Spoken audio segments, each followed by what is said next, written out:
مرحبا بكم معنا البنات. ان شاء الله اليوم في وصفه جديده نقدموا لكم واحد الوصفه ديال لي طاخت لي ميني طاخت كيجيو لذات في المذاق من النكهه ديال الحامض وبالكاناش. اول حاجه غنمشيو ندوزو العجين اللي غتكون 150 غرام 160 غرام عفوا ديال الدقيق، 80 غرام ديال الزبده، 3 المعالق ديال السكر سنيده. السكر سنيده خاصها تكون رقيقه اولا ديروا السكر كلاص باش ما يبقاوش الحبيبات باينين.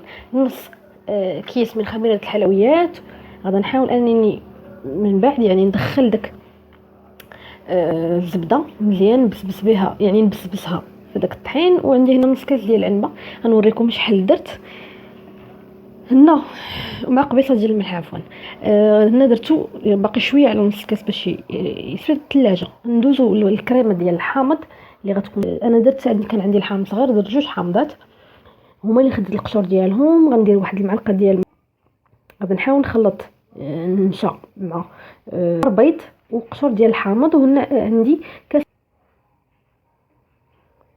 نحاول نخلط مزيان باش مبقاوش النشا في الجناب، ونزيد داك الحامض. هنا عندي واحد نص كاس ديال السكر سنيده، هنا عندي واحد نص كاس ديال الماء ونص كاس ديال الحليب، وغادا نحطهم يغلاو حتى يغلاو. وعندي هنا واحد النكهه ديال الحامض، درت واحد راس معلقه. هاد الكريمه هادي ماشي تحتاج تتعقد نيت، غير كتعقد هكا صافي. وغادا نوريكم كي غتجي، كتجي واخا هكاك شاده في راسها. تعقد شويه وحطوها هنا. بالنسبه للعجين ديالنا خليناه حتى تحت في الثلاجه، حليناها على هذا الشكل مدلك. هنا عندي هاد نقطعو به. عندي تما هذاك المول ديال لي كاب كيك. غادا نحاول انني نقاد العجينه في المول ديال لي كاب كيك، اولا الا ما كانش عندكم خذوا دوك الكويرطات ديال لي كاب كيك اللي كنديرهم في لي كاب كيك، قلبوهم وديروا عليهم العجينه ديك الدواره ديالكم. هنا نحاولوا نتقبوهم مزيان، ولا كان افضل ديروا شي حاجه الوسط تكون ثقيله باش تحبسهم ما يتنفخوش.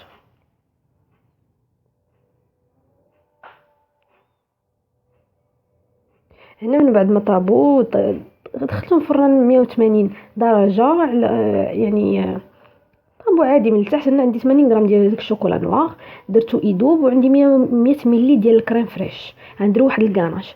هنا بالنسبه للكريمه ديال الحامض كي كتشوفوا من بعد باقا دافيه، درتها في داك البوش. وغادا نحاول انني نعمر بها لي فون دو طاخ ديالنا.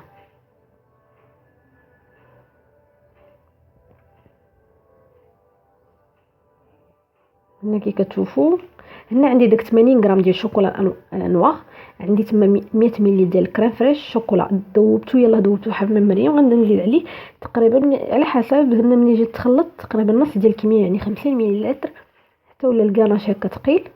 غادا نبدا نعمر به لي فون دو طاخت. هنا درتهم في هذا يعني اللي كيتغطى باش يجمدوا يعني يبردوا، ما تدخلش تجيب لا ريحه لا حتى شي حاجه. عندي تما 100 ملي ديال الكريم فريش اللي كان شاطلي زدت عليها مازال، ضربتها مع السكر واحد 2 معالق كبار حبيبات صغار. هنا ديال الحامض عاديه، يعني غير كريم عاديه. هذه زدت عليها واحد المعلقه صغيره عامره ديال نوتيلا، خلطتهم ضربتهم بحال هكا.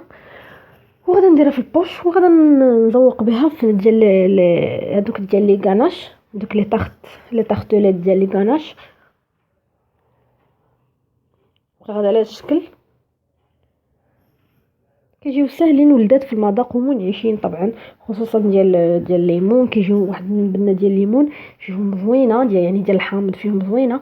هنا البنات كي كتشوفوا المنظر ديالهم كيجي لذيذ، كيكونوا ديجا يعني خليهم يبردوا عاوتاني شويه.